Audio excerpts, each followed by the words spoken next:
De retour. J'espère que vous prenez des notes, la gang, là, parce qu'il s'en dit des belles choses ici. Et ça, c'est pour votre futur. Puis le futur, je vous dirais, il n'est pas trop loin. Là. On parle de 2, 3, 4, 5 années. Vous allez voir qu'on a plusieurs parcours qui sont possibles en TI. Et on poursuit avec un autre invité. Mais juste avant, je veux dire salut à la gang du Collège des Compagnons. Là, je vous vois en haut. Salut la gang. Merci d'avoir ouvert la caméra. Merci. Hey, aussi, je m'excuse personnellement à la gang du centre de service de la commission scolaire, centre de service maintenant, en tout cas, vous voyez que je suis mêlé, là, mais CSSC, c'est ma gang, ça, au centre de service de la capitale. Alors, mes excuses, on nous a écrit dans le chat, alors je répète que c'est là pour une raison, ce chat.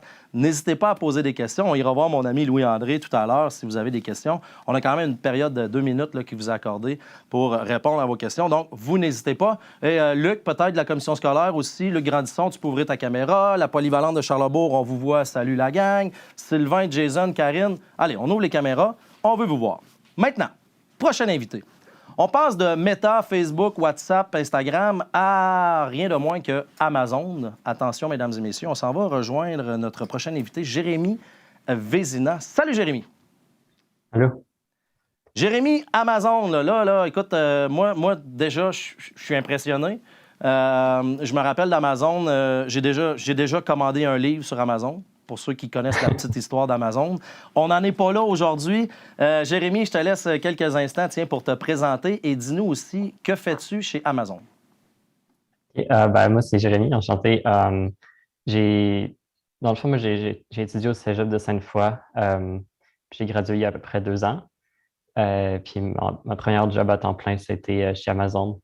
Amazon Web Service, en fait, pour être plus précis. Donc, ce que je fais là-bas, c'est que je travaille sur un service de base de données en ligne.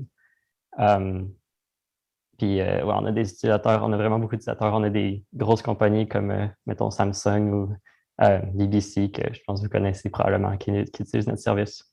Donc, ouais, c'est pas mal sur ça que je travaille tous les jours. Jérémy, tu as fini il y a à peu près 2 ans, tu me dis, et là, tu es déjà chez Amazon. Moi, j'ai besoin de comprendre. Là, dans ma tête, là, on bosse fort pour se rendre chez Amazon à un moment donné. C'est quoi qui s'est passé? Tu es un top de la cohorte. Tu as eu une opportunité. Explique-moi ton parcours à partir de ta première journée de cégep, là, mettons.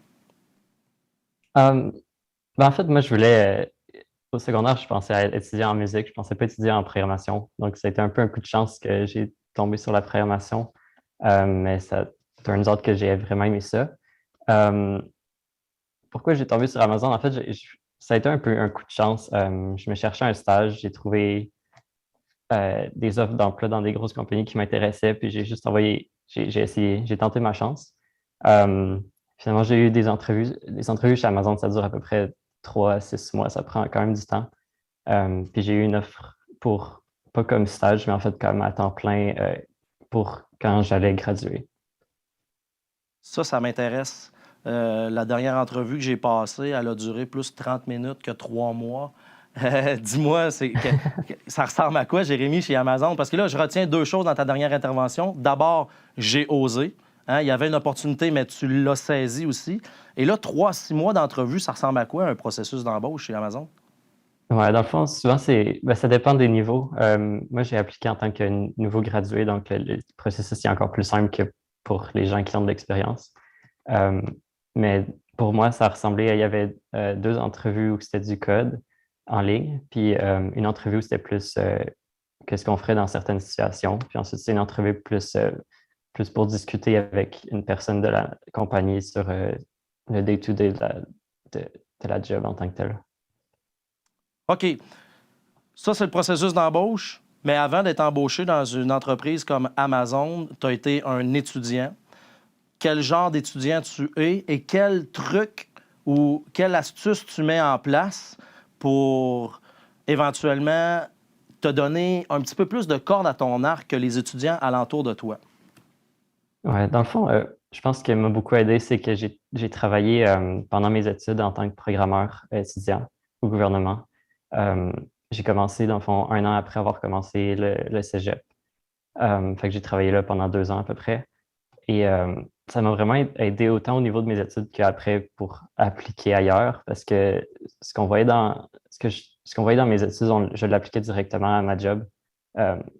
Donc, ouais, ça, je pense que ça m'a beaucoup aidé.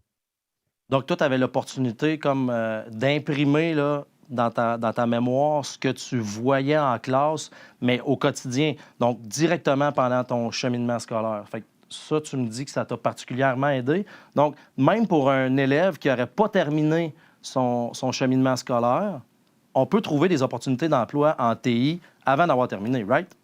Oui, absolument. OK. Là, bon, j'ai utilisé un terme anglophone parce que tu m'amènes vers ça, Jérémy. J'ai entendu "it turns out" tantôt. Donc, tu parles en anglais au quotidien. D'ailleurs, je veux te féliciter pour ton français que tu n'as pas perdu du tout. Mais ça ressemble à quoi ton quotidien? C'est de l'anglais seulement? Oui, en ce moment, c'est uniquement de l'anglais. Je travaille à Toronto, mais on a des équipes un peu partout dans le monde. Puis, je dirais la plupart du monde travaille en anglais dans la compagnie. Mais en informatique, en général, je pense que c'est utile aussi de parler anglais parce que la plupart de l'information est en anglais sur Internet. Dis-moi, est-ce que tu es bilingue avant d'appliquer chez Amazon? Est-ce que tu es bilingue avant d'arriver au cégep ou tu t'es dit par toi-même, je me dois d'apprendre l'anglais parce que c'est un marché où je vais travailler en anglais? Oui, je parlais déjà anglais avant d'arriver au cégep. Je pense que je me suis amélioré pendant le cégep, mais je dirais que j'étais déjà bilingue avant de commencer à travailler chez Amazon. Puis pour toi, est-ce que c'est plausible qu'un étudiant réussisse à appliquer sur une job comme la tienne sans avoir au moins une base ou être capable de communiquer en anglais? Pour la mienne, les entrevues étaient en anglais, donc c'est un peu difficile d'avoir la job sans parler anglais. Donc, ouais, je pense que pour avoir une job comme la mienne, c'est nécessaire de parler anglais, mais c'est sûr, ça serait possible d'apprendre dans des jobs plus francophones. Donc, je comprends qu'il n'y a pas juste le langage du programmeur qu'on doit connaître, mais aussi la langue anglophone, qui est la langue parlée dans les entreprises de TI majeures comme la tienne. Ouais. OK. Dis-moi, est-ce que quand tu es à Sainte-Foy, dans tes cours, c'est une aspiration pour toi d'être chez Amazon ou c'est une opportunité qui s'est présentée que tu as saisie? Est-ce que je peux, moi, comme étudiant, dire c'est là que je m'en vais? Je pense que c'est faisable d'aspirer à ça. Moi, c'était pas ça mon but en particulier. J'avais pas vraiment de but en particulier, en fait. C'était plus une opportunité que j'ai prise que j'aime beaucoup en ce moment, mais que c'était pas ça forcément mon but non plus. Jérémy, si tu as des... Ben là, en fait, c'est pas une supposition. On a 130, 140 étudiants avec nous aujourd'hui. Je demande la même chose qu'à notre dernière invité. Est-ce que tu as un conseil, est-ce que tu as un petit truc à donner à nos étudiants qui sont sur les bancs d'école ou encore qui vont aller en TI et qui ont une rentrée scolaire là, en septembre prochain? Qu'est-ce qu'on leur dit? Je reviens un peu sur ce que je disais tout à l'heure, mais je pense vraiment qu'avoir une job dans le domaine, ça m'a beaucoup aidé. Donc, si vous allez en informatique et que vous êtes capable d'avoir une job dans le domaine, ça peut vraiment être un gros plus autant à l'école que pour la suite. Job dans le domaine, parler anglais, moi, c'est ce que je retiens. En tout cas, pour nos deux derniers invités, c'est impossible de ne pas parler anglais et de s'exporter comme ça. Je veux te remercier énormément, Jérémy, pour ton temps. Je veux te féliciter aussi pour l'emploi que tu occupes présentement. C'est pas rien, là, quand même. Là, 21, 22, c'est ça? 21. 21 ans. Je travaille chez Amazon. Félicitations. Puis un gros merci de ton temps aujourd'hui. C'est très apprécié. Merci. Bien là, je profite encore de l'occasion pour vous dire qu'on a des gens d'exception qui prennent le temps de nous parler aujourd'hui. Profitez-en donc pour poser des questions. Le chat est ouvert. J'ai pas de questions encore. Savez-vous quoi? Ça ne me dérange pas parce que ça me permet de parler plus longtemps à mon invité. Mais quand même, j'ai une autre vidéo pour vous, mais cette fois qui vient directement du Cégep Sainte-Foy. Ce sont des étudiants qui veulent vous présenter finalement quel est le quotidien au cégep? Ça ressemble à quoi la vie d'un cégepien? Bon, je me rappelle de ma vie au cégep. Là, on va parler à l'intérieur du cégep et non pas tous les édifices licenciés qui sont autour du cégep. Donc, la vie au cégep Sainte-Foy.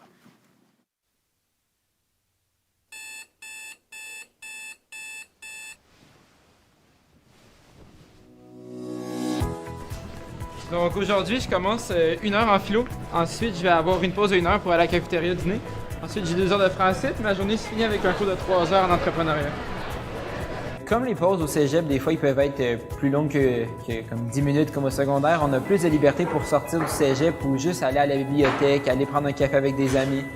Plus de temps aussi pour s'impliquer dans la communauté collégiale. Pour ma part, je suis membre du Club Entrepreneuriat Sainte-Foy. C'est l'un des nombreux comités qu'il y a au cégep. Et à tous les midis, je m'en vais avec ma gang à notre local. On a un local réservé pour nous, puis on organise plein d'activités pour toute la communauté collégiale. Il y a plusieurs moyens de s'impliquer, puis tout le monde peut trouver sa place. Il y a aussi des journées qui vont avoir des pauses, par exemple de 1 ou 2 ou 3 heures durant la journée, tout dépendamment. Dans ces pauses-là, tu peux en profiter pour aller à la cafétéria ou bien aller relaxer avec tes amis au Café Oiseau. Même en profiter pour aller faire une activité sportive comme aller au gym ou quoi que ce soit. Au cégep, on a beaucoup plus de travaux d'équipe que qu'est-ce que je pensais au secondaire. Par exemple, dans presque tous mes cours, il faut faire 1 ou 2 travaux d'équipe.